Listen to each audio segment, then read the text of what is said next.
Prezados amigos, estamos iniciando mais um novo ADV Jus, feito com aquele carinho e profissionalismo que você merece, que você conhece, ok? Você vai ver no ADV Jus TV de hoje, ADV Jus Notícia Jurídica, ADV Especial com várias participações, vocabulário jurídico, quadro novo no ADV Jus, atitude e comportamento na advocacia, pergunte ao ADV Jus, entrevista jurídica e momento divino. É agora comigo, aqui no ADV Jus. Fique aqui.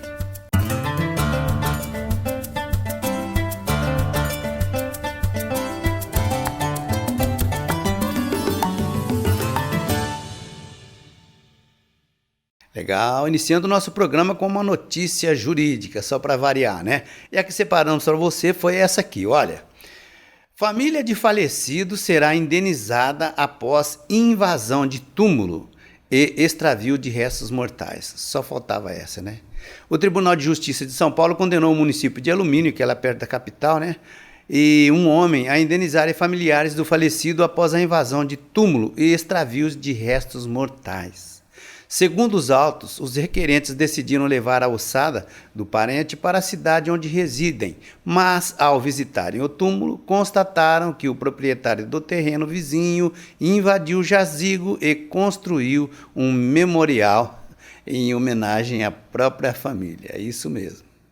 Em seu voto, o relator do recurso, desembargador Bandeira Lins, evidenciou, que a falta de cautela do município na fiscalização e manutenção do cemitério é uma obrigação, bem como a responsabilidade de ambos os réus no desaparecimento daqueles restos mortais.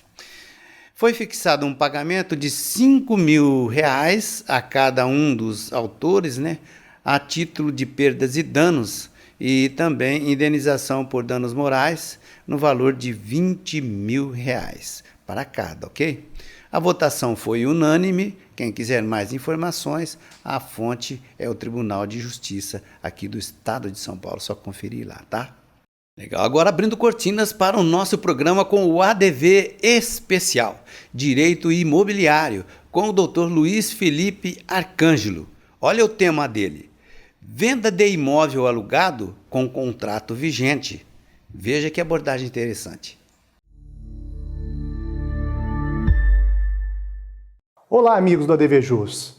Hoje falaremos sobre um tema que é muito recorrente nos treinamentos para corretores de imóveis, nas aulas voltadas aos corretores de imóveis e aos gestores imobiliários, que é justamente a venda do imóvel alugado e esse contrato de locação estando vigente. Qual o procedimento correto que o corretor de imóveis e a imobiliária deve tomar? Veja que quando nós temos a venda de um imóvel alugado, no compromisso de compra e venda, o vendedor de forma alguma pode assumir que ele dará posse àquele comprador. E por que isso? Porque durante a vigência do contrato de locação, aquele vendedor locador, ele não pode pedir o imóvel ao locatário, pois a lei dá uma estabilidade contratual àquele locatário. Então, qual é a forma correta de se fazer, de se incluir naquele compromisso de compra e venda? Logicamente, tem que incluir uma cláusula no compromisso de compra e venda, que o comprador tem ciência que aquele contrato, aquele imóvel, logicamente, é objeto de uma locação e que o comprador adquirente daquele imóvel, ele que tomará as providências cabíveis de acordo com o artigo 8º da Lei do Inquilinato para poder pedir o imóvel ao locatário. E por que isso? Porque o vendedor, salvo em caso de falta de pagamento, de infração contratual ou de determinações do poder público, durante a vigência do contrato de locação, o vendedor não poderá pedir o imóvel. Assim, logicamente, o adquirente, quando registrar o imóvel no nome dele, ele denunciará aquela locação e pedirá para o locatário desocupar o imóvel em 90 dias. Então, esse é o procedimento correto, incluir uma cláusula da ciência do comprador que aquele imóvel está alugado e que ele tomará todas as providências no sentido de pedir o imóvel àquele locatário. Em breve, retornaremos com mais tópicos do direito imobiliário aqui no ADV Especial. Um abraço e até a próxima. Legal, obrigado, doutor. Agora, vocabulário jurídico. Olha, inclusive isso aqui em release para você. Onde pode ser usado e quando é cabível ou agravável de petição? A resposta no intervalo, aguarde, ok? Sequência do nosso programa, agora nós vamos falar de direito da moda e propriedade intelectual com a doutora Rafaela Leone. A pauta dela, proteção de dados e privacidade no e-commerce de moda. Importantíssimo. Confira. Olá, eu sou a doutora Rafaela Leone e aqui no ADV Jus Especial falarei sobre direito da moda e propriedade intelectual. Hoje eu quero destacar a importância da proteção de dados e a privacidade no e-commerce da moda. A crescente digitalização do comércio, especialmente no setor da moda, trouxe a importância da proteção de dados e da privacidade dos consumidores. O e-commerce, ao coletar e processar uma quantidade significativa de informações pessoais, não apenas facilita transações, mas também impõe uma responsabilidade legal que deve ser rigorosamente observada. No Brasil, a Lei Geral de Proteção de Dados estabelece um marco regulatório robusto para a proteção de dados pessoais. A LGPD tem como fundamento a proteção da privacidade, a inviolabilidade da intimidade e a segurança dos dados. No contexto do e-commerce de moda, as empresas devem garantir que os consumidores compreendam quais dados estão sendo coletados, para quais finalidades e por quanto tempo serão armazenados. A LGPD confere aos titulares de dados uma série de direitos que devem ser respeitados pelas empresas de moda que operam no e-commerce. Entre esses direitos destacam o direito de acesso, o qual o consumidor pode solicitar informações sobre os dados pessoais que uma empresa possui a seu respeito, o direito de retificação, o qual os usuários têm o direito de corrigir dados incompletos ou imprecisos, e o direito à eliminação, no qual os consumidores podem solicitar a exclusão de dados pessoais, desde que não haja justificativa legal para a manutenção desses dados.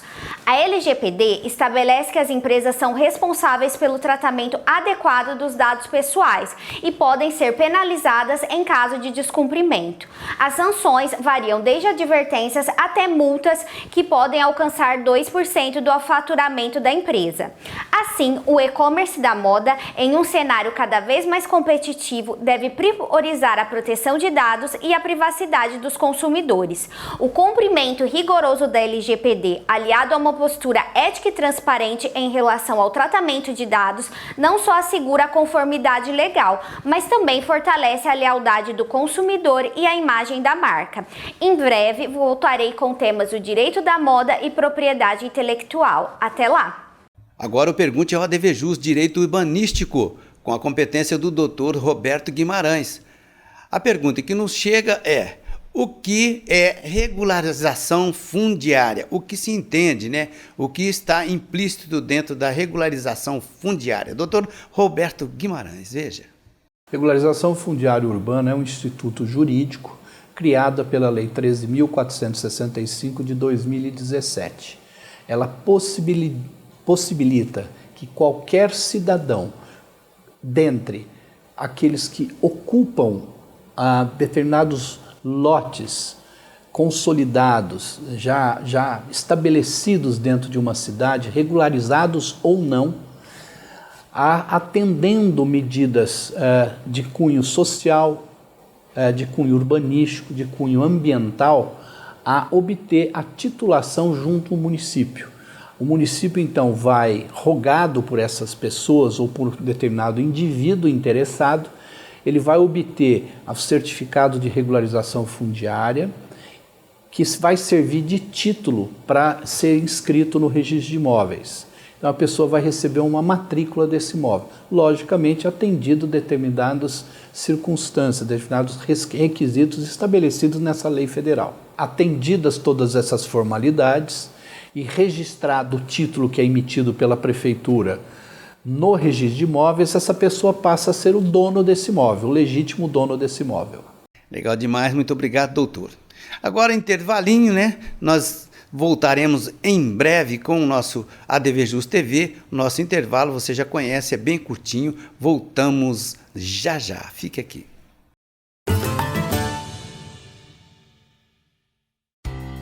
La Botilha Vinhos, onde você encontra os melhores rótulos.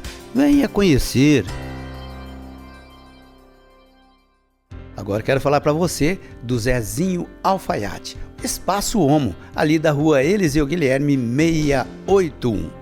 Vista-se com bom gosto e elegância através dos trajes do Zezinho Alfaiate. Inclusive aquele traje feito sob medida especialmente para você. Isso mesmo, no Zezinho Alfaiate você também dispõe ali de confecções já prontas do traje masculino, daquela forma que você procura, com aquele atendimento mais que especial. Zezinho Alfaiate, na Eliseu Guilherme 681.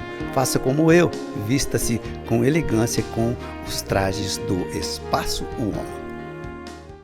O ADVJus foi criado para advogados e demais operadores do direito para divulgar o dia a dia do mundo jurídico. Tem o objetivo de informar, através de notícias, reportagens, prestação de serviços, entrevistas e podcasts. Também abre espaço para abordagem e discussão de temas relevantes, com a participação de especialistas das mais diversas áreas do direito. Programa semanal inédito, na TV e redes sociais. Acompanhe o que acontece em www.advjus.net, um site com design moderno e fácil de acessar. O ADVJus também está nas redes sociais. Acompanhe, curta e compartilhe.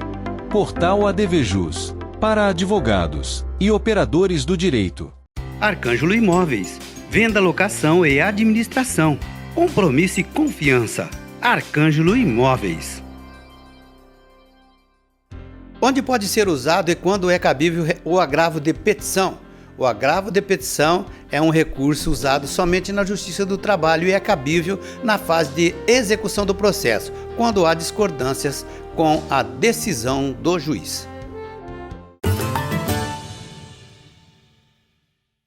Legal, estamos de volta com o ADVJus TV de hoje. E agora é o momento do quadro novo aqui do ADVJus, que não é tão novo assim, já o fizemos em 2 ADVJus. E hoje é o terceiro. Olha só. Atitude e comportamento na advocacia. Jovens iniciantes da advocacia dos 20 aos 70 anos. Hoje abordarei a dificuldade do iniciante da advocacia relativa à assertividade da procuração, também do contrato, mas hoje falarei mais especificamente da procuração. Não é necessário afirmar que o advogado precisa de legitimidade, evidentemente, e para isso, para que ele possa representar os interesses do seu cliente, só através da procuração, né? Após a assinatura da procuração, aí sim ele é o legítimo representante daquele cliente. No universo do judiciário, a procuração ad judicia, né, entre aspas, todo mundo conhece, traz a tranquilidade necessária para que o advogado, que passa a ser patrono, esse é o nome, né, que a gente ganha depois da procuração, tenha todo o respaldo jurídico para buscar pretensos direitos do cliente. A procuração ad judicia é um documento simples e fácil de ser confeccionado, mas alguns itens são aí de uma extrema importância, ainda mais do que os outros. Eles devem ser observados nela e também consignados.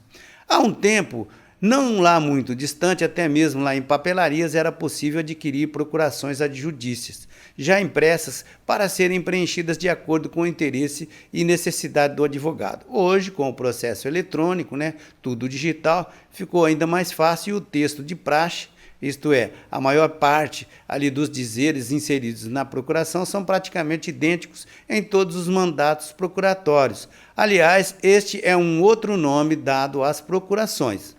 Então, chamo a sua atenção para o seguinte: faça constar o termo adjudícia logo acima ali do termo procuração, né? Logo ao lado, né? Coloque a qualificação completa do seu cliente, completa mesmo, com números e referências dos documentos dele, né? A profissão, endereço físico, endereço eletrônico, se ele tiver, endereço residencial e profissional, número de telefone fixo e celular e, se possível, o e-mail e o WhatsApp, bairro residencial, cidade e também até o CEP. Quanto mais informações disponibilizar, melhor para você, melhor para o cliente, melhor para tudo, melhor para todos. Portanto, não economize essas informações, tá ok? Abaixo, logo após o texto de praxe, existe ali todo um corpo, né, de procuração adjudícia. Faça constar a finalidade específica da procuração que foi a você outorgada. Por exemplo, procuração adjudícia com a finalidade de representar o outorgante na ação de execução, por exemplo, tá? Por derradeiro, fazer constar a data e a assinatura, a qual nunca deve ser posterior à data da assinatura do contrato de honorários, viu? Isso aí as pessoas não têm cautela, mas é muito importante essa data. Se anterior, aí a data do contrato. Prefira sempre que seu cliente assine por extenso, isso mesmo por extenso, é melhor. Mas lembre-se sempre, saber tudo, atender todo tipo de demanda na advocacia é a receita infalível para o insucesso. No próximo ADVJus falarei a respeito de contrato de honorários. É isso aí. Sequência do nosso programa ADV Especial Direito Condominial, com o Dr. Márcio Espímpulo. Carros elétricos em condomínios. Como é o procedimento? Veja.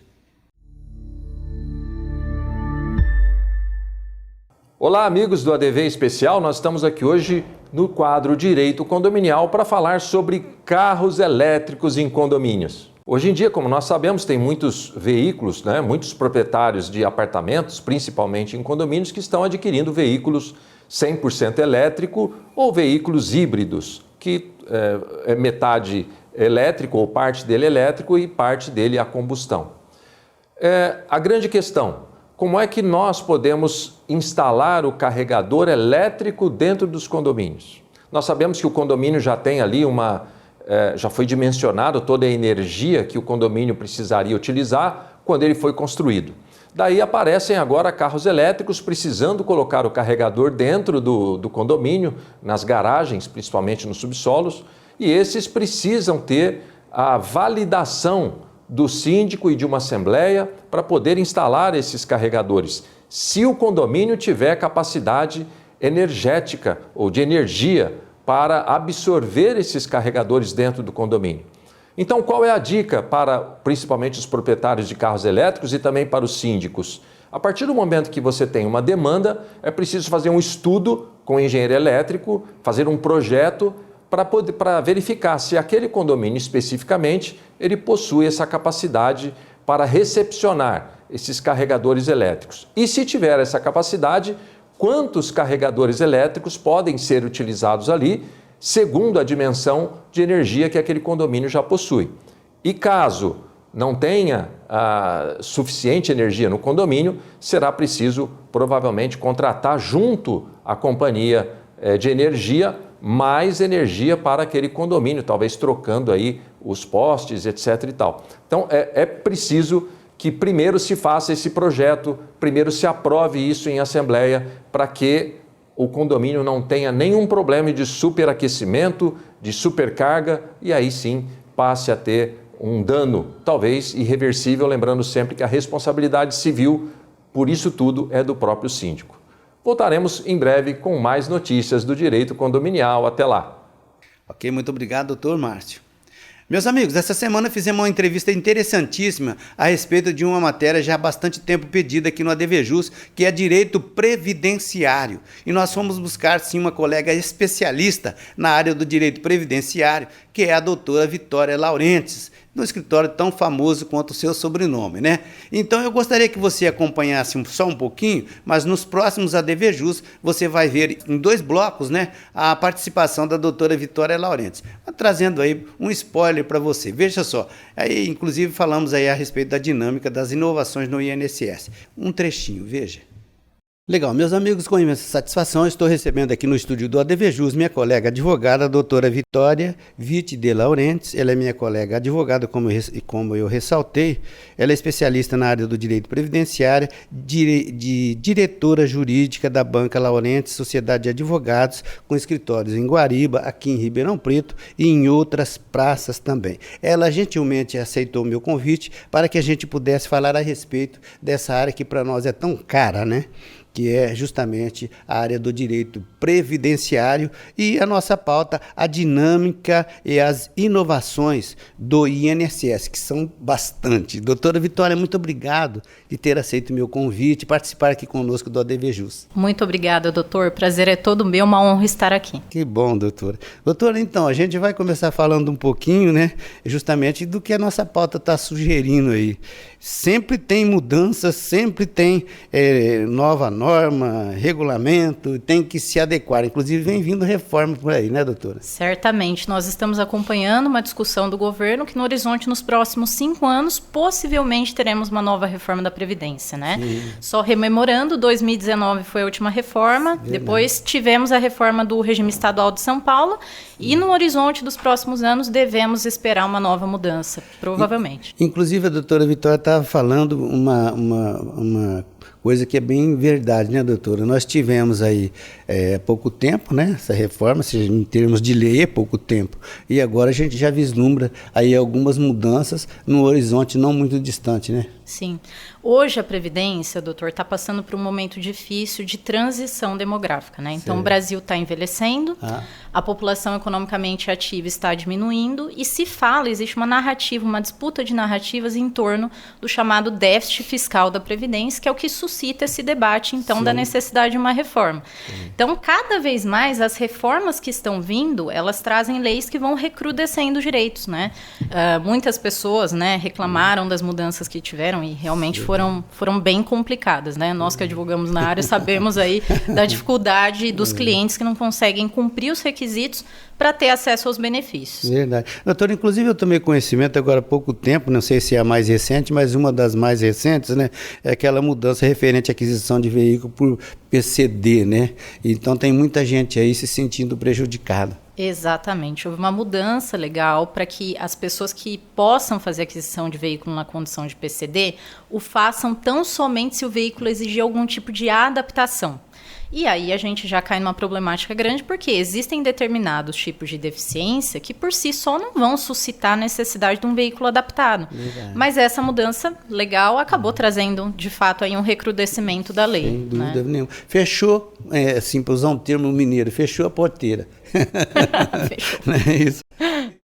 Isso mesmo. Quero reiterar aí meu convite para que você fique ligadinho aí nos próximos programas, né?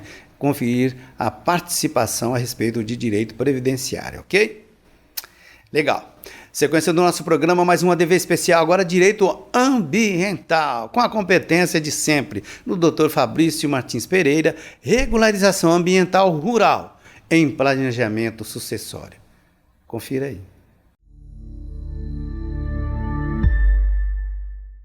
Olá, amigos do ADVJus. Hoje no ADV especial em Direito Ambiental, nós vamos falar um pouquinho a respeito do impacto da regularização ambiental nas propriedades rurais quando elas são objeto de PPS, Planejamento Patrimonial e Sucessório. Parceiros advogados têm procurado o nosso escritório para montar justamente parcerias em assessoramento deste levantamento do passivo ambiental e das diretrizes da regularização ambiental das propriedades rurais. Como vocês sabem, no Brasil, para você fazer qualquer tipo de transferência, transmissão da propriedade rural, ela precisa estar devidamente regularizada. E a regularização ambiental de uma propriedade, ela tem um custo. Às vezes você tem uma propriedade rural que não tem, por exemplo, uma mata ciliar devidamente constituída. Então, a APP não está devidamente em conformidade com a legislação. E tem um custo para plantar essas árvores e para regularizar, preencher os vazios. Esse custo tudo, nós fazemos um relatório de passivo ambiental que ele acaba influenciando no planejamento patrimonial e sucessório. Como sabem, o planejamento patrimonial e sucessório está muito em pauta ultimamente e os brasileiros, seguindo a grandes modelos mundiais, a exemplo dos Estados Unidos, por N motivos, por organização patrimonial que facilita o crédito no mercado, por organização patrimonial que evita o processo de inventário e partilha, entre inúmeras vantagens que tem fazer o planejamento patrimonial e sucessório, também o medo da população em geral com relação à a crescimento, ao aumento do imposto sobre herança. Tudo isso tem um impacto direto e no planejamento patrimonial e sucessório, onde existe propriedade rural que faz parte do planejamento, ela deve ser regularizada, no mínimo levantado o passivo, o custo de estudo e a regularização para que elas sejam integralizadas em pessoas jurídicas. Espero ter colaborado com os colegas com essa dica e em breve estaremos novamente aqui no ADV Especial em Direito Ambiental. Forte abraço. Legal demais, muito obrigado, doutor. Agora o momento do sorriso. É o momento de vinho. O melhor rótulo é aquele que você gosta. Vinho é tudo de bom. Oferecimento La Bottiglia, o endereço certo do melhor vinho. Confira.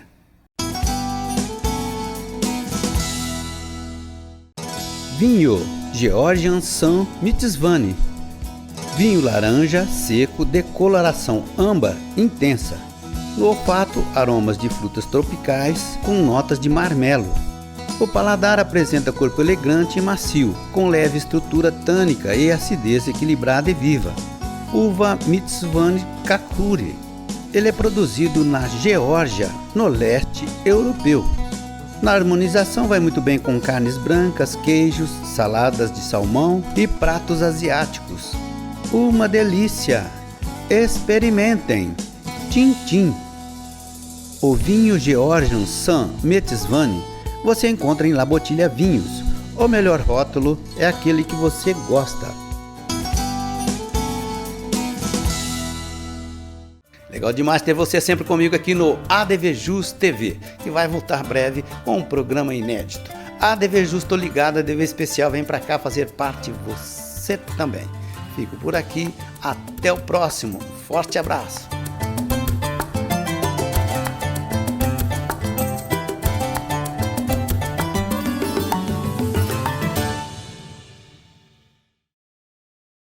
O ADV Jus foi criado para advogados e demais operadores do direito para divulgar o dia a dia do mundo jurídico. Tem o objetivo de informar, através de notícias, reportagens, prestação de serviços, entrevistas e podcasts. Também abre espaço para abordagem e discussão de temas relevantes, com a participação de especialistas das mais diversas áreas do direito. Programa semanal inédito, na TV e redes sociais. Acompanhe o que acontece em www.advjus.net, um site com design moderno e fácil de acessar. O ADV Jus também está nas redes sociais. Acompanhe, curta e compartilhe. Portal ADV Jus, para advogados e operadores do direito.